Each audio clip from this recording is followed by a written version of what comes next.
Pioneer brand canola with Optimum Gly, the highest yielding glyphosate-tolerant trait on the market. What's next in canola happens here.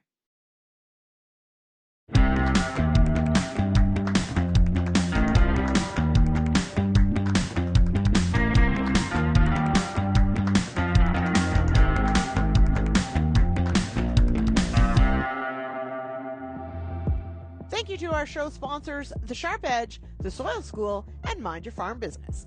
Interested in great information to help you mind your farm business?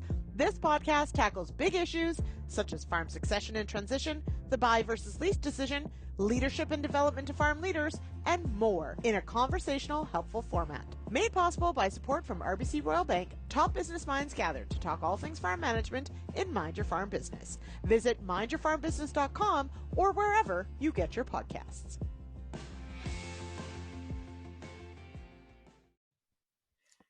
Hello, everyone, and welcome to the Agronomists. I am your host, Lyndsey Smith, and it is wonderful to see you all. Great to see so many people already in the comments. Hello to Alan in Winnipeg, Ray in Chile, Calgary, and Mark joining us from a soybean field, which have to say, I am in the Ottawa Valley. It was 23 glorious degrees today and sunny and lovely. It hardly feels like late October, but we will take it. And let's send our apologies to producer Jay, who is in Lethbridge, and it is snowing. I'm pretty sure we're just supposed to say thanks for the moisture when you're down in southern Alberta. As always, if you collect those CEU credits, head on over to realagriculture.com/agronomists tomorrow. Let us know you took in the program, and we will get you those credits. Tonight's topic is all about sulfur. We are going to talk sulfur strategies, what we need to know, and all those cool things. Let's bring in tonight's guests. We've got from the University of Guelph, Dr. John Lauzon, and from Nutrien Ag Solutions, based in the Peace region of Alberta, we've got Stacie Yaremko. Welcome here, John. Hello, Stacie. Hello. Good evening to everybody. All right. Okay. So a few weeks ago, we had a great discussion on micronutrients, and we ended up talking about sulfur, even though technically it is not a micronutrient, it's a macronutrient. But it does certainly, of course, enter that conversation when we are starting to talk about once we've figured out our N, perhaps once we've figured out our P, maybe we've got our K locked in. Then we think about sulfur. John, is that the way we should be thinking, or do you think we should be thinking about sulfur sooner? Probably that makes sense, but I like to think about them all at the same time. If anyone is limiting, it's going to impact your yield. And so you really need to think about the entire package and not just one or the other. Everybody always thinks about nitrogen, of course, and that's where I do most of my work, but it isn't the only nutrient that's controlling yield.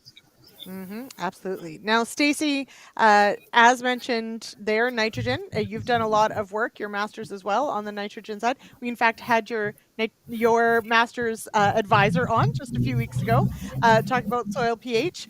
But the sulfur question is a common one, certainly, when you've got some of those big sulfur users in rotation. So thinking about it from that standpoint, has sulfur become more of a focus for the growers you work with? I would say definitely. So over time, we are seeing greater incidences of sulfur deficiencies, and that's for a number of reasons. One of them is because over the past, few years, we've cleaned up air pollution. So we don't have depositions of sulfur from acid rain, which is a really good thing. Nobody's arguing that it's a bad thing, but we do have to be a little bit more mindful of not getting that bonus sulfur deposition, right?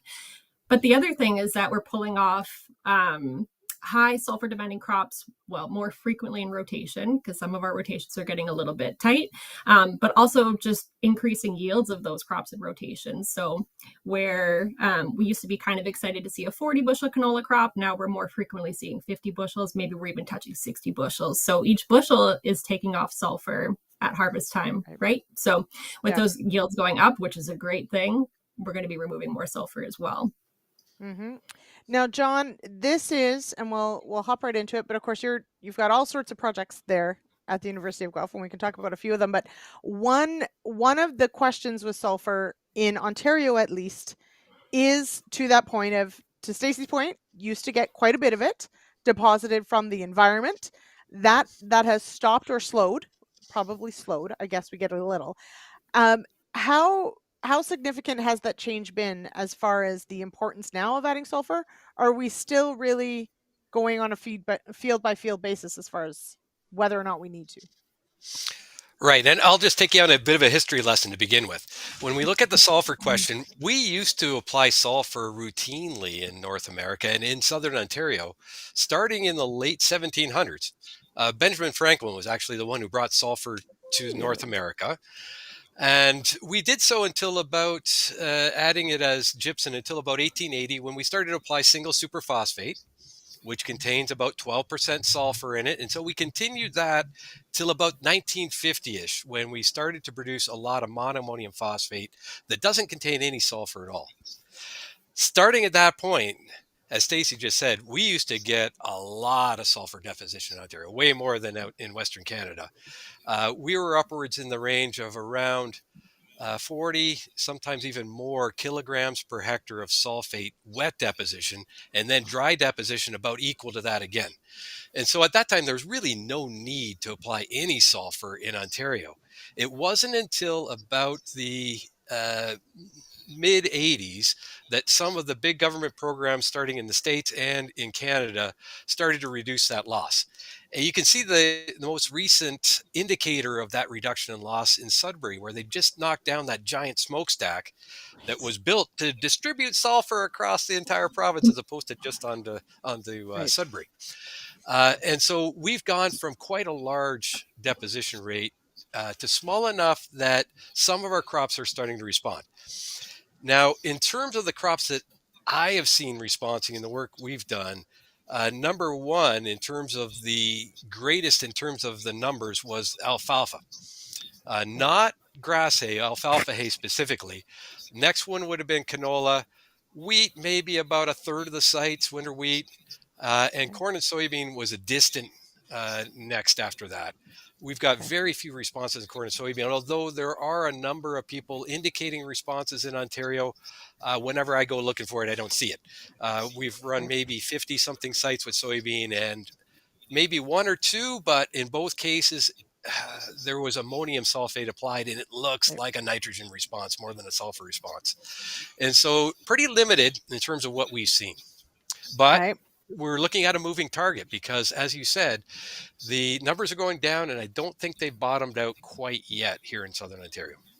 Now, Stacie, it's a bit of a different story as Western Canada. Although, John, thank you for mentioning the smokestack because you made me think of grade 9, where my teacher there he used the smokestack in Sudbury as like a unit of measurement everyone understood, which that is not what everyone understands. But he would compare everything to it. So anyway, it's hilarious. But for Western Canada, certainly we didn't necessarily have that same level of deposition. And we have, yes, some alfalfa certainly in rotation, but also canola. And canola is a huge sulfur user. So has that addition of, and as you mentioned, those huge acres, like how big of a sulfur impact does that have as far as demand from a nutrient management program? Yeah, like canola is a huge crop for us. We don't have necessarily. I mean, the Peace region's a little bit different too. We can't get away with some of the crops that even people in southern Alberta or the southern prairies can. So we do have quite a lot of canola in rotation, and we're working on it. We're trying to get more things in there so that it's not canola wheat, or even worse, canola snow canola. But with it, yeah, but with it being such a significant part of our rotation, there is a lot of focus on sulfur, fortunately, and we are kind of able to manage it throughout the rotation. But yeah, it's becoming more of a focus, which is a good thing to see. Okay. And Mark has asked an amazing question that we are absolutely going to answer tonight, which is about the soil test, because and we may as well start there in just one moment, Mark, if you'll bear with me, because one of the questions I have, so John, I'll go to you on this one, is first, I want to lay a bit of groundwork here on how sulfur acts in the soil, because I think that first might help inform how we make decisions about sulfur longer term. So we often talk about nitrogen, all the ways we can lose it. We think about phosphorus, it can travel with soil particles. Do we need to worry about losing sulfur? Yeah, if we look at the sulfur cycle, and I should have sent you a copy of the sulfur cycle, but if we look at it, it's very much like the nitrogen cycle in that there's a lot of commonality in it. The plant available form of sulfur is sulfate. Similar to nitrate, it can be easily lost due to leaching, particularly at mid to higher pH soils. And it can also be lost as something that's very similar to denitrification that some of you might have heard about as well. Essentially, what happens is that when oxygen is limited in an environment, there are some forms of soil life that can use other electron acceptors the exact same way that we use oxygen. Okay. One of the first electron acceptors they'll use is nitrate nitrogen. Okay. And that's lost to the atmosphere as either nitrous oxide or N2 gas, an economic loss and an environmental loss. In the case of sulfur, we can lose it as sulfides. Now, generally speaking, in soil itself, we don't lose a ton of it, but we can lose a heck of a lot in manure, in liquid manure, particularly where it's gone anaerobic, and you can have some production in silage as well. So there's that loss. The other thing, because we can lose that sulfate so easily, just like with the nitrogen cycle, most of our sulfur is contained in the organic materials, but organic sulfur is not plant available. So it's not until that material decomposes or mineralizes into something that the plants can use, and that is sulfate, that we do have plant available sulfur. So understanding the nature of our organic matter level and how much might mineralize in a given year is going to give a pretty good clue as to some of the background levels that may be available in the soil. Right. Other pockets of sulfur could be elemental, which we might talk about later, existing as just straight S.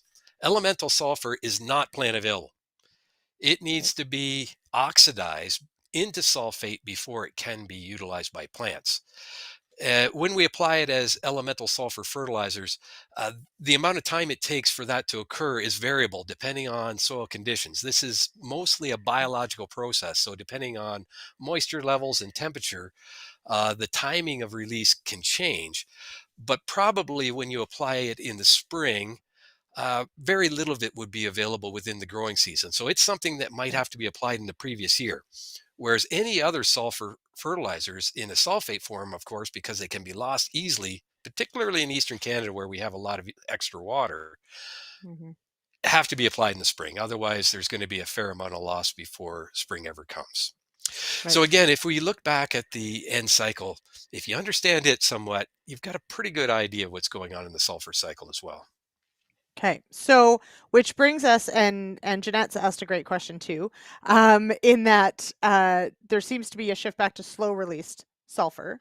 But before we get to that, I want to talk about the soil testing aspect, because I think, like nitrogen, we use soil tests to inform how much N we're going to apply. We use that for our phosphorus as well. And like those, especially with phosphorus, we have different tests to the region that you're in. It's important to know how that phosphorus is tested for. So Stacie, walk me through for Western Canada, because there's a reason it's different in Ontario. When are you testing for sulfur? And to Mark's question, it's Ontario related, but I think it relates to the West as well. How long is that soil test sort of good for when it comes to sulfur? Can I depend on it for multi-years, or is it really only good for 1 year? Stacie? So to John's point, it'll be the sulfate form in the soil that's going to be plant available. And so normally in the Western prairies, we're going to be doing our soil testing in the fall. And so the concern would be that maybe some of that sulfate will leach beyond the rooting zone at the time that the crop is growing in the following spring.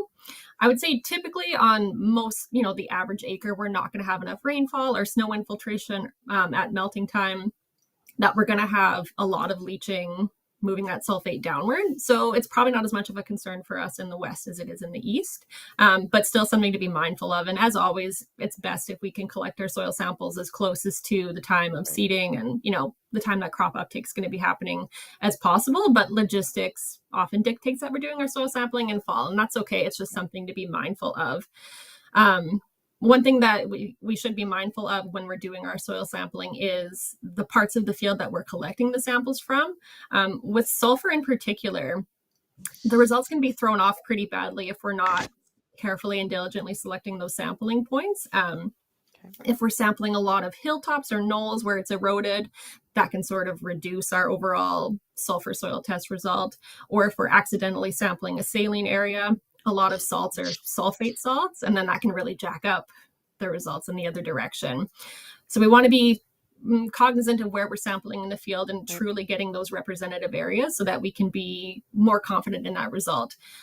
Sulfur within a field can have a lot of variability from place to place, so it's a little bit of a tricky one to pin down, but careful sampling helps. And I guess the other thing is when you're interpreting your samples, say you have a really high sulfur result and you're thinking, that's kind of odd. Also check that EC, because if you have high EC, that means high salts, and maybe you did accidentally grab one of those saline areas. On the other hand, if you have a low sulfur result on your soil test, there's a good chance that that's pretty accurate. And it's probably a good idea to add a healthy dose of sulfur there. Right. Okay. So that one of the reasons why we can use a soil test in the West is that we have good data on what's enough, what's not. Excellent point about the saline areas. Definitely one of those things that could throw things off.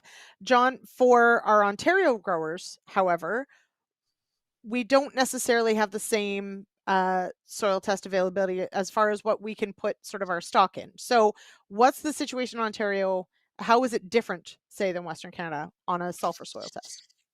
Yeah, so if you go back to that history lesson, in Ontario, we never had any recommendations for sulfur until relatively recent. And even now, we don't have a complete set. And so we never had a sulfur soil test that had been calibrated for our area either. When we're dealing with soil tests, what people need to realize is that the number that comes from a soil test is just that, a number. It doesn't tell you anything on its own about what fertilizer is required. It's not until you do a calibration that you correlate what the soil test is telling you to what the plants are actually needing out in the field, that you have something that you can use in order to predict response. And that calibration is different depending on the nature of the soils that you're working in and the nature of the climate that you're working in. So the soil test that was developed for Western Canada may work fantastic there, but may not work at all for us here in Ontario because of those reasons. And so we've been developing our own soil test here in Ontario under our conditions recently. And it's a much bigger process than what most would think, in that number one, you need to come up with a lab procedure that relates somewhat to what the plant can see. And so we did that. We tested a number of different extraction procedures and kind of settled on one that looks like it's going to be the one that's going to work well for us, and that is calcium chloride. The next step is then to take that information, run field trials, which we've run a bunch already, where you determine where is the response, where is there not response, and what is the soil test on those sites.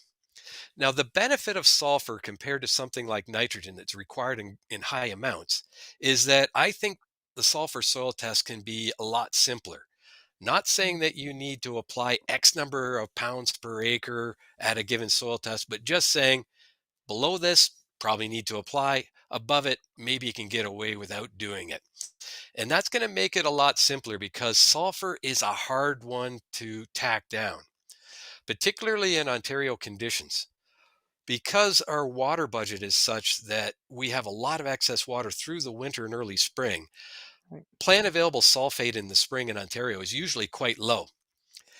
And what's more than that, because the soil is cold and wet, that new sulfur coming from mineralization of organic matter doesn't really occur at any great extent early in the spring, but over time, it goes up almost exponentially through the spring.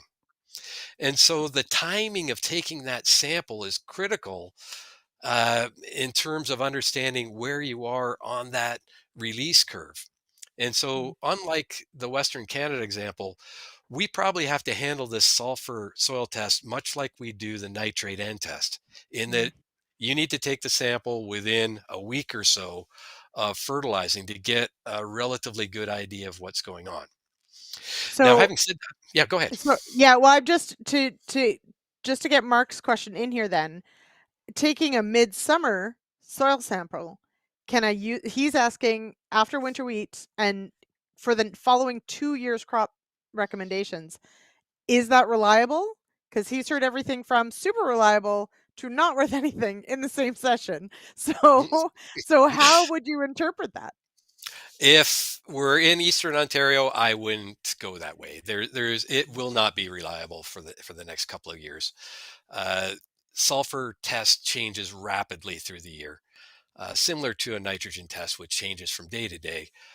Really, you need an in-season test, and it must be done, at least in Eastern Canada, where it's a lot wetter, very close to when you're applying that sulfur in the spring.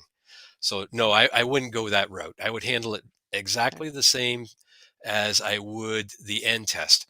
Having said that, the sulfur test in Ontario is not yet in the books. Yes, some of the labs will do a sulfur test, but it's hasn't been calibrated, and so it doesn't have a lot of backing to it yet. We should have this new sulfur test in the books probably by sometime next year. Okay. You heard it here, folks. Sometime next year. So let's, I mean, depending on which way we go, and Mark's asking low test, high test in parts per million, if we have that number. Stacie, I'll ask you first, and yes is for Western conditions, but do you sort of use a low, medium, high as far as sulfur goes? Is that how you would judge reading a soil test as far as lining that up to recommendations, or how do you read that soil test? Kind of, yeah. So if it's a lab that I'm used to working with, I'm fairly comfortable with those sort of benchmarks. If it's a lab that I'm not as familiar with, though, I'll tend to rely more on their threshold. So if they say it's marginal, then I say, okay, it's marginal. And if they say it's deficient, I say, okay, it's deficient. Because if I'm not as familiar with a lab, that's a pretty safe way to do it. But a general rule of thumb for me would be 15 pounds in the 0 to 24 inch would be deficient, 15 to 30 marginal, and then above 30 would be good. And again, that's the 0 to 24 inch. So not a lot of samplers out in Western Canada anyway are sampling that deep. If you're sampling 0 to 12, your lab will probably just extrapolate that out and give you an estimate of that 0 to 24. So yeah, based on sulfate being mobile in the profile, 0 to 24 is ideal, but not always practical when we're out sampling. Yeah, for sure. Okay, I want to actually we're going to bring in on the Ontario question, clip 2, producer Jay, on a strategy for Ontario when it comes to sulfur. We've got another one later about sulfur as a rescue treatment. Why not? Maybe it could solve all our problems. We don't know. So producer Jay, if you would, we'll go to a clip, hear from one of our sponsors, and get back to our conversation on sulfur.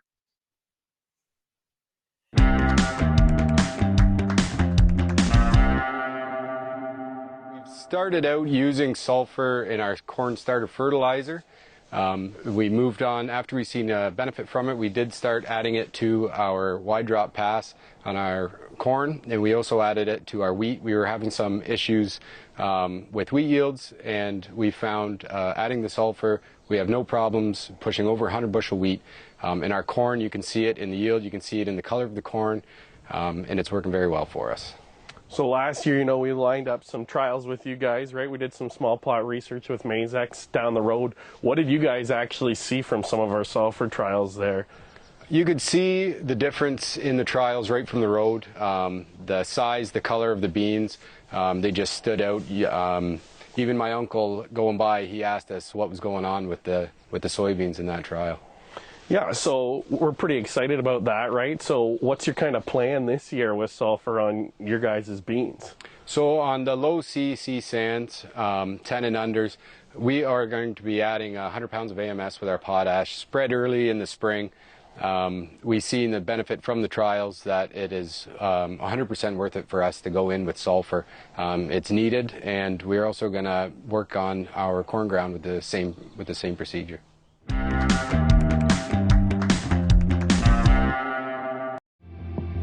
Our sponsors tonight are the Soil School, Mind Your Farm Business, and The Sharp Edge. The Sharp Edge is a video series where we look to farmers, agronomists, and researchers to give us the sharp edge on everything from agronomic problem solving to increasing profitability and improving sustainability. The Sharp Edge is made possible by support from Mazex Seeds. Find it on YouTube.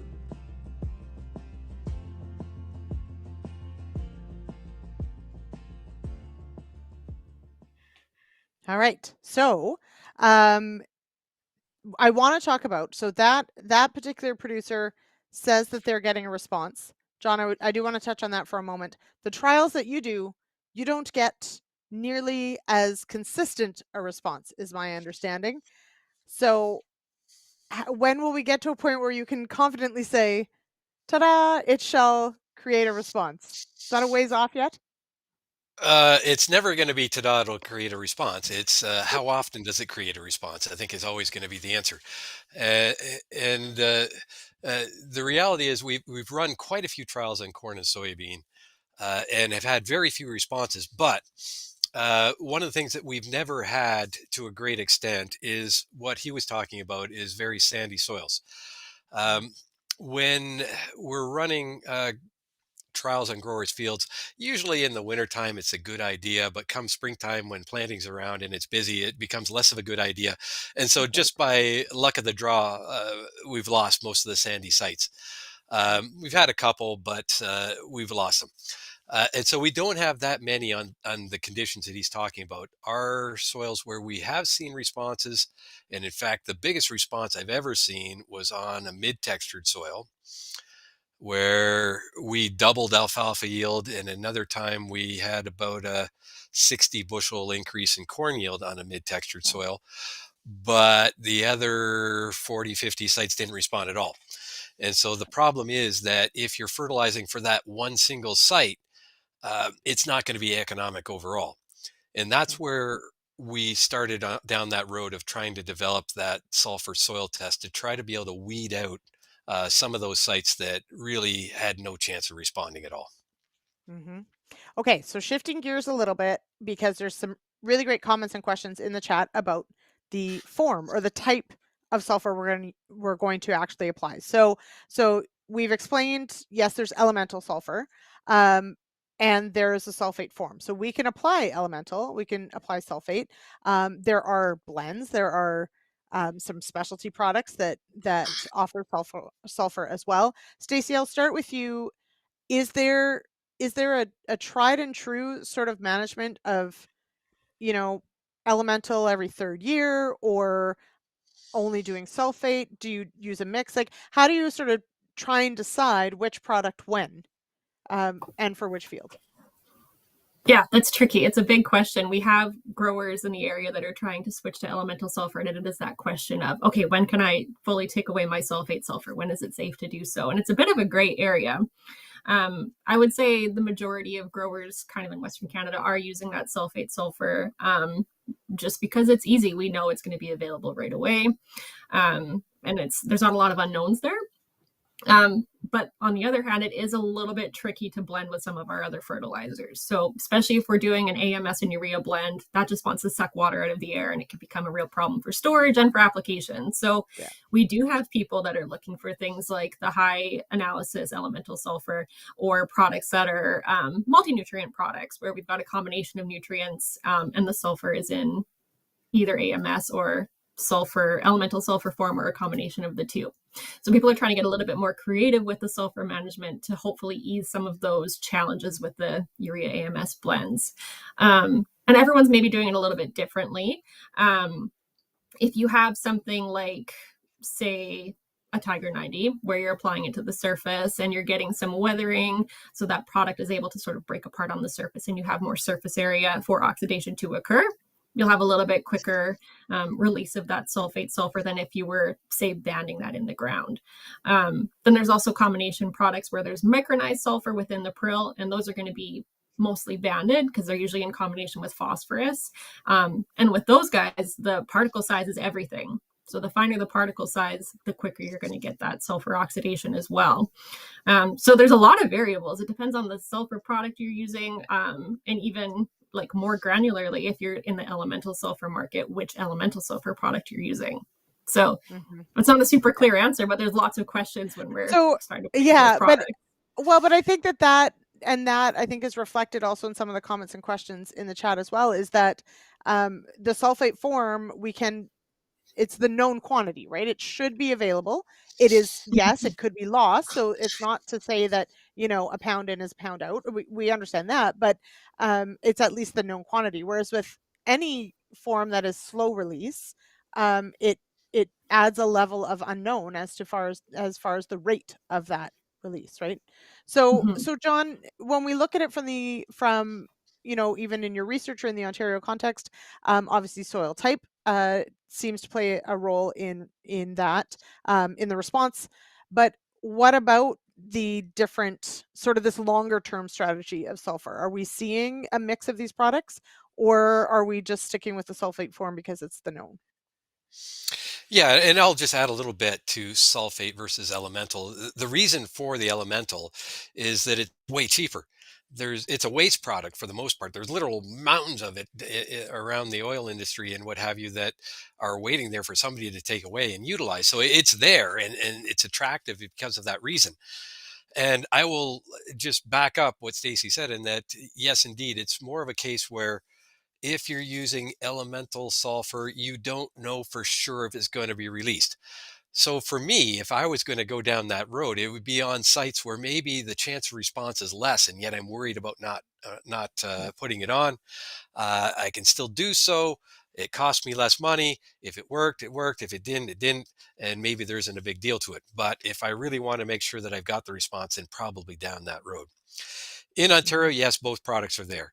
And we've used elemental sulfur on some of our trials.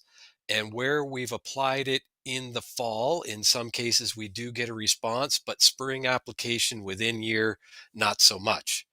And the question will be as to whether or not you get that carryover into the year or two after. In Ontario, it is a little bit less likely that you would than in Western Canada, but it's probable that you might be able to do so and get away with it. Particularly if you're in a rotation system, you put it in the year where you've got a crop where you think you might get a response, and maybe the next year it's something that is a little less likely, and you're willing to risk it a little bit and just go with that single application. Mm-hmm. Now, Stacie, that also brings up for me though the question of the when, right? So, elemental, you're right, John. It's cheap. You can also apply it when maybe you've got time to do it. We certainly see, and I see Jason votes in the chat as well. We've had this conversation about sulfur toxicity in the seed row. So, canola is a big user, but when you get that sulfur to the canola, is that where some of these products fit in? Or how much should we worry about seed toxicity potentially if we're putting it in the seed row? I would say what I run into the most with growers is that we're already kind of maxing out our seed row safety with just our phosphorus requirement alone, because we're wanting to get that phosphorus close to the seed because it doesn't travel very well in the soil and it's so important for early season growth that we're just having to put the sulfur outside of the seed row anyway, just because we're maxing it out with our phos already. That being said, if you are using an elemental sulfur product, it really doesn't add too much to that seed toxic effect because it's not very water soluble and it doesn't really have any other toxic effects on the seed. So you can get away with that, with the caveat that, of course, it's not going to be available right away. So it's kind of, we're not getting the availability right away, but it's not harming our seed either. Okay. All right. Good advice. Now, okay, Mario's got a good question. John, why would elemental sulfur not carry over from year to year in Ontario? Yeah, how do we broach that? Yeah. It's really a question of when it oxidizes. So if it oxidized primarily in the first year and it was converted into sulfate, by and large, within that first year, then our water budget is such that we have excess water throughout the late fall and into the spring. And so that sulfate itself wouldn't carry over. But if we had a significant amount of the elemental sulfur that had yet to oxidize, it would carry into the next year. And so it's just a matter of risk abatement, I guess, in terms of how willing are you to guess whether it made it or not. Right. And that gets back to the idea of the sulfate. We're pretty sure it's going to be available within the year of application. Elemental, maybe yes, maybe no. Will it carry over? That's an even bigger maybe yes, maybe no in Ontario. Okay, so that is where our conversation on the when of the soil test and having a soil test available that we can use with some accuracy could come into play, because you'd be able to check potentially. Possibly. You'd be able to check for the sulfate, but not for the elemental sulfur. That's right. Yeah. So see, this is why it's complicated, everybody. There's always a it depends. That's the theme of the show. Jason adds, and I think this is a good question as well. There are estimates about products like, and do we see MES 15? I know that MAP plus MST. How much of the elemental sulfur gets oxidized in 1 year? Stacie, I'll go to you with this one first. Is there a rule of thumb? Does it depend on rainfall? How do we decide what we use as a number for how much gets oxidized in the first year? I'm not willing to stick my neck out and put a number on that one, because like we were saying, there are so many variables, and I don't really think that we have a rule of thumb for that either. It's just a pretty there's a pretty broad spectrum of what would be possible on the low end and the high end for oxidation in a single year. Again, depending on pH, moisture, temperature, the particle size in the product itself. There can be quite a lot of oxidation in 1 year, but all of those stars kind of have to align and everything has to come together just right. Mm-hmm. So, and John, as you mentioned, there's a biological component here, right? So moisture is important. What soil you're in is important. All of those things are going to play a role in just how much is available within just one season. Yeah, exactly. And when you're looking at that process, it really depends on temperature. Probably going to be maxing out the oxidation rate at about 25 to 30 degrees Celsius. And then moisture content around 60% of the pore space filled with water. Too much water and there's not enough oxygen for oxidation to occur. Not enough water and there isn't enough water for the bugs. And so I agree totally with Stacie that anybody who puts a number to that is really sticking their neck out a long way. It's going to be so different from location to location that it would be challenging to assess what that number is. Okay. No, that's good. I think that's good advice. Lee's got a question here. Would an agrotane type product slow oxidation process with a fall applied elemental S? Now, I think Lee's here in Ontario. John, do we need to worry that much? So this is my Western showing. Sorry, everybody. My way of thinking is always, elemental is there for the long term. It's so slow. Don't count on it. Do we need to slow it down in a high moisture area like Ontario? No, I wouldn't bother. Okay. If you're looking at agrotane, it's a urease inhibitor. Right. If there was something like that, realize that agrotane works for maybe a week or two. It doesn't slow down your urea hydrolysis much longer than that. And so if we're applying it in a fall application, something like that in sulfur, it wouldn't really change things that much. And it comes back to your idea, do you really want to slow it down? And in this case, with elemental, you would not. Because the question, even with fall application, is it long enough to get that oxidation before spring starts? Some years, yes, some years, no, depending on how warm that spring and how dry that spring happened to be. Okay. Mark has just a comment here, and I think this is a good one. And then producer Jay, I want to hop to the clip. I think it's a canola school with Marla about a rescue treatment. Marla Reichman. Mark says we're heavy clay, hog manure applied by phosphorus soil test after wheat, 4.5 to 8% organic matter, CECs from 18 to 40, sulfur applied every year through ATS on wheat and AMS corn and beans, and soil tests are rarely over 10 parts per million. So that's a parts per million, not in the pounds per acre. But John, if you look at that sort of field, that rotation history, does that make sense to you, or would that surprise you? Or is that because of our soil type potentially that we're dealing with? Yeah, and again, the number that you get from a soil test really depends on what soil test you've done.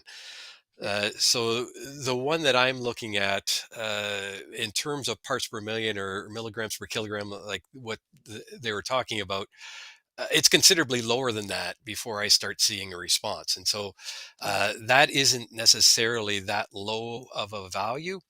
With that manure in the background, there's a fair amount of sulfur in manure, which is going out to the field. And so it would be a field that I would have less worry about seeing big responses to, let's say. Yep. I just want to point out that manure saves the day yet again. So if you've got manure to apply, spread it around. Yeah. Spread it around. That's right. And Jeanette says that she feels less smart than 40 minutes ago, but is comforted to know that sulfur is complicated. Yes, Jeanette, we're all learning together. And I think a key part of learning is learning how much you don't know. So you're welcome. Okay, so there's also another question that relates to the clip we have here. So there is the question, of course, of if for whatever reason you find a crop short of sulfur, what can you do about it? So can we correct a deficiency? Producer Jay, if you would, we'll go to the clip.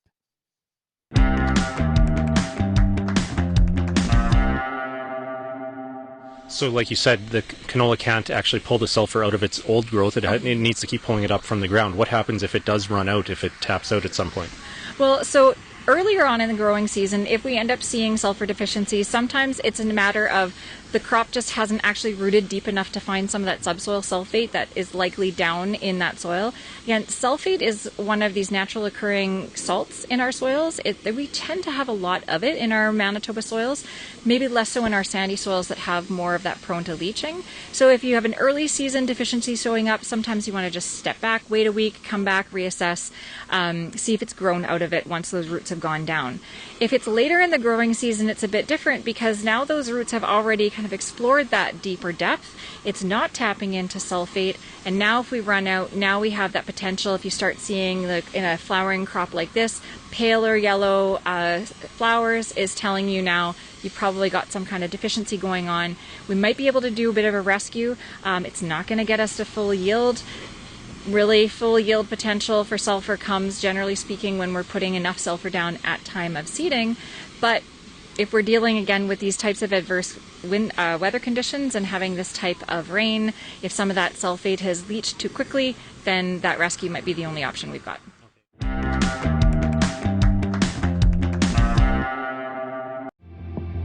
The Agronomist is made possible by Mind Your Farm Business, The Sharp Edge, and the Soil School. Soil health directly impacts crop health, which directly impacts your bottom line. Real Agriculture Soil School provides an opportunity for farmers to learn how to improve soil through discussions on the use of cover crops, strip till, no-till, compost, manure, and more. The Soil School is made possible by support from the Mosaic Company.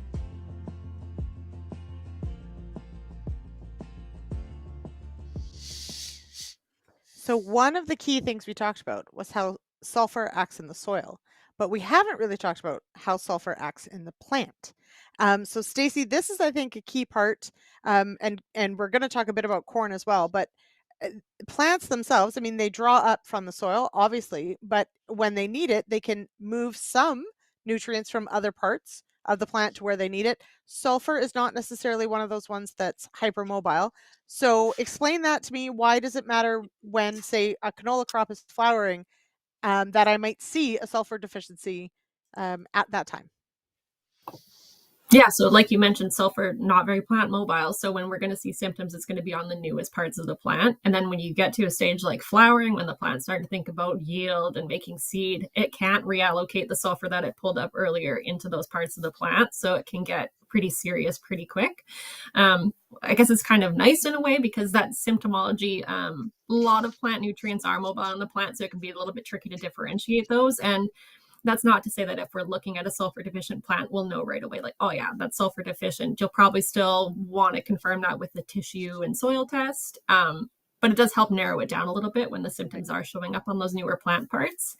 But again, yeah, that does make it pretty, it can be pretty detrimental to yield just because the plant can't reallocate that resource. Mm-hmm. So can we, I mean, to Marla's point, we could potentially give that crop some sulfur when it needs it. We cannot necessarily really reach the yield potential we could have potentially had, but are rescue treatments dependable? Are they worthwhile? Like, do we see at least a payback? Yeah, you can get pretty close to that yield potential while not quite reaching it if you get in there at, like, say, a 4-leaf or even just about at bolting with canola. But you want to apply a sulfate form, of course, because it's got to be able to be taken up pretty quickly after that application. And that's actually something that for growers that are thinking of switching to elemental sulfur, that I've suggested is diligent scouting, because if you do happen to notice sulfur deficiency symptoms, it is possible to go in at that timing and sort of mitigate some of the yield loss. Yeah. Now, but that's still, let's say, bolting, which I think many of us have potentially, you see leaf symptoms and you're wondering, is it sulfur? Is it those sorts of things? But does that window close shortly thereafter? Like, I'm just thinking about, a gigantic flowering canola crop and what would you be applying and how would you be going across that field unless you had tram lines. So like, is there a time where that window just closes where it's just not viable anymore? Personally, for me, I think if it was beyond the bolting stage and we'd notice it, I would kind of just chalk it up to a lesson for next year. Yeah. At that point, it's pretty tough to get enough nutrients and try to back up the loss that's already happened. And it might not be worth throwing more money at. But I mean, that's down to personal risk tolerance as well. Some producers will want to try to just apply something and others will be okay with just letting it go for that year. So. Okay.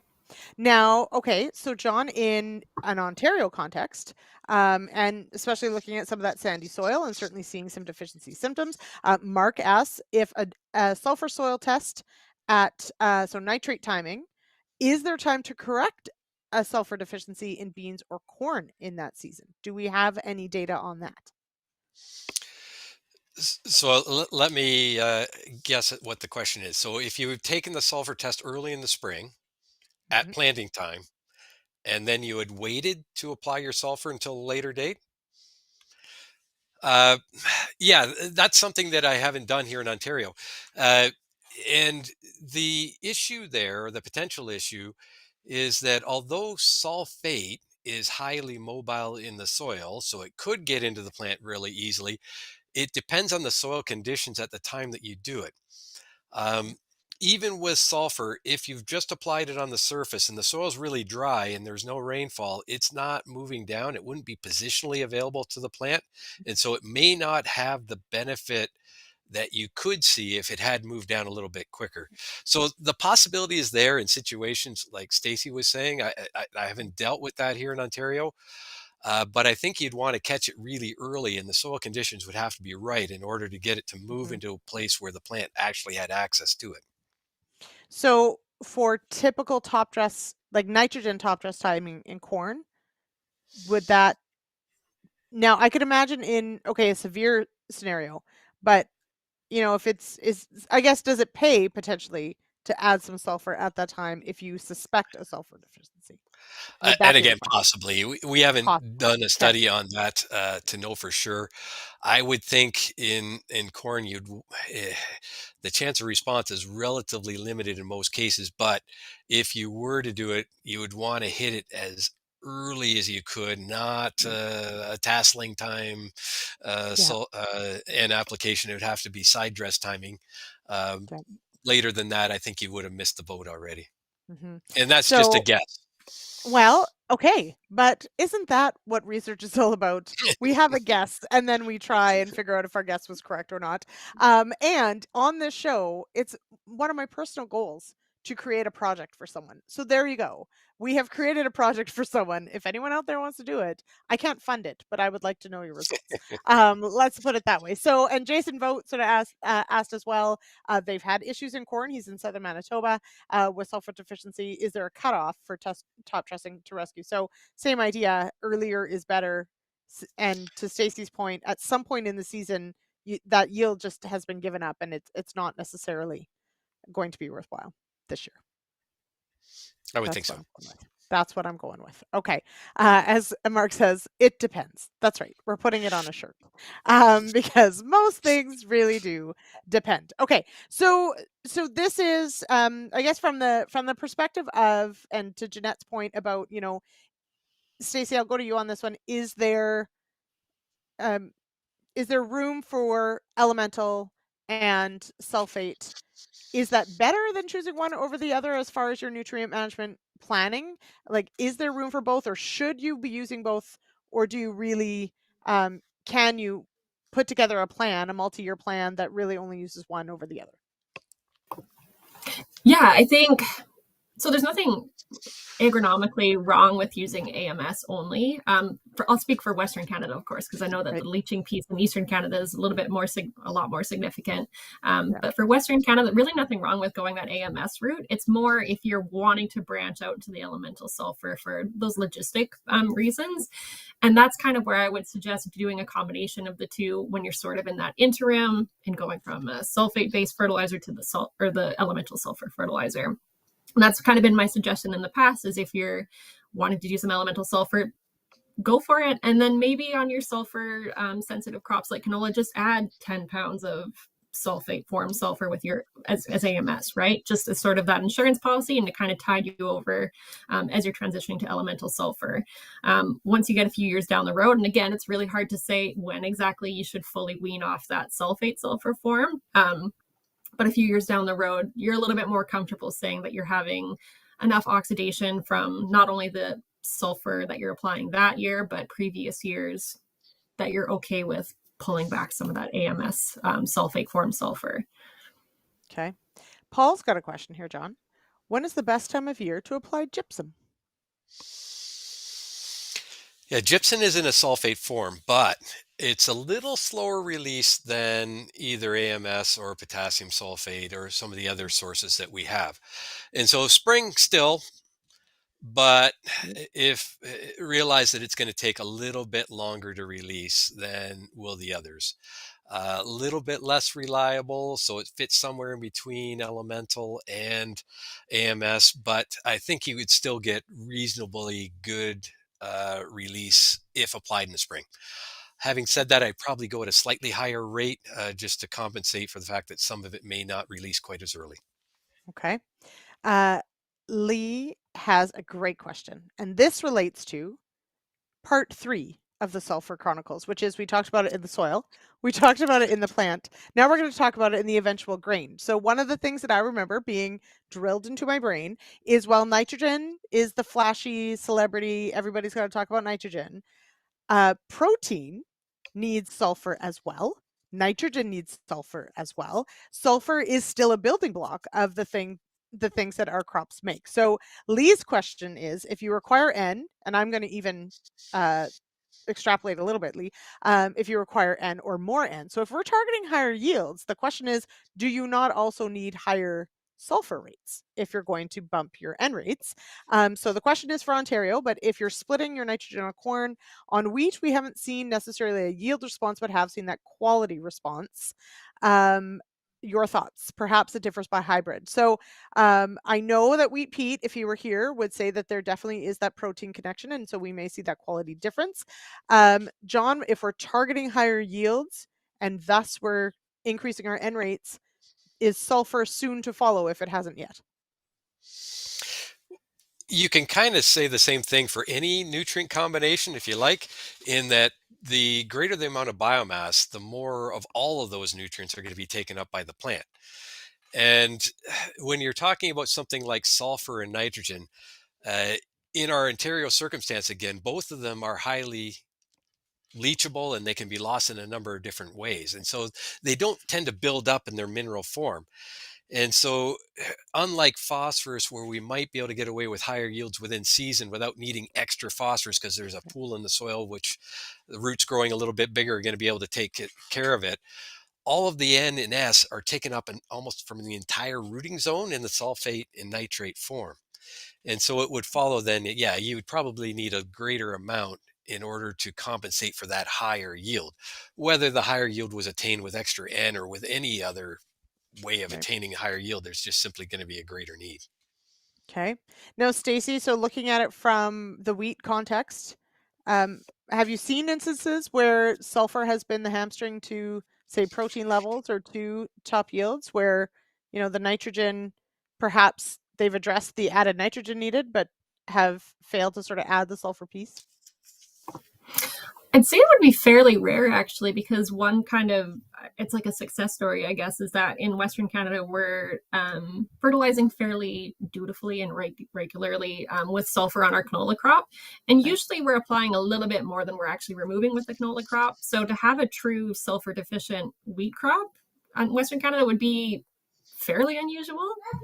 So we don't see responses in terms of either yield or protein that often in Western Canada. That being said, if you do have a sulfur deficiency, adding sulfur will probably help. But if you don't have a sulfur deficiency, I wouldn't expect it to have a big impact on protein. Okay. The old take care of it in the other years, and it just pays for in the year that maybe you don't need it as much. Mark commenting that spring is too busy to be out testing. So sticking with spring applied 30 pounds of S and figuring it all out. And staying with 20 pounds of S on corn at planting, and if not seeing a deficiency, driving on. I think, Mark, you've hit on one of the key points here with all of your options, is it has to fit with your system. So if spring is already really tight, perhaps you've got to move some of those other jobs to later in the year or in the fall, or you just got to plan. To that end, actually, Producer Jay, if you would, Stacie shared a slide on removal rates, and I think this would be a pretty cool thing to sort of end on. So this is sulfur uptake per bushel. Stacie, explain the difference between uptake and removal. This is a great point that I think doesn't get discussed enough. So what is the difference between uptake and removal?